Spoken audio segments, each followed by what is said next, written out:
The Jacksonville Jaguars travel to Oakland this week to face the Raiders. Oakland a 5.5-point favorite in this game, 39.5 the total on BETDAQ. In sports betting, in business in general, you're always hearing buy low, sell high. That's the mantra, right? Well, you have an excellent buy low opportunity here with the Jacksonville Jaguars.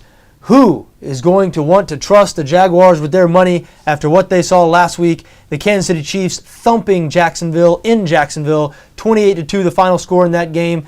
The Chiefs, remember, were 2-14 last season, the same record as the Jags, so no doubt that is not an encouraging result if you're a Jags fan or if you're thinking about betting on the Jags this week. And I do believe the Jags are the single worst team in the NFL. That being said, heading into the season, Oakland was expected to be just about as bad. And I'm not sure if one decent performance in a losing effort against the Indianapolis Colts, I'm not sure that should be enough to change people's minds on the Raiders. Remember, the Raiders, 9 new starters on defense coming into the year.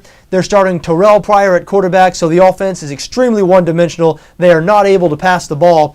And the dimension they do have, the running game, last week was really all about Terrell Pryor running the football. And about half of those were non-designed runs, just scrambles when he got outside the pocket.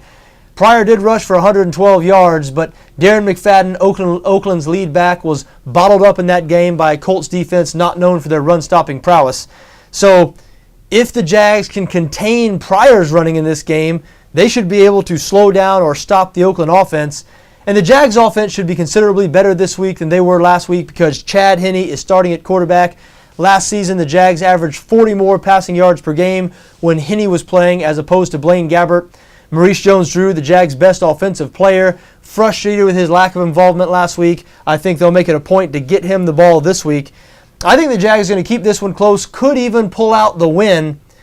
I won't say this very often this year because I think they're the worst team in the NFL. But this week, I think the Jags are a good bet as a 5.5-point underdog.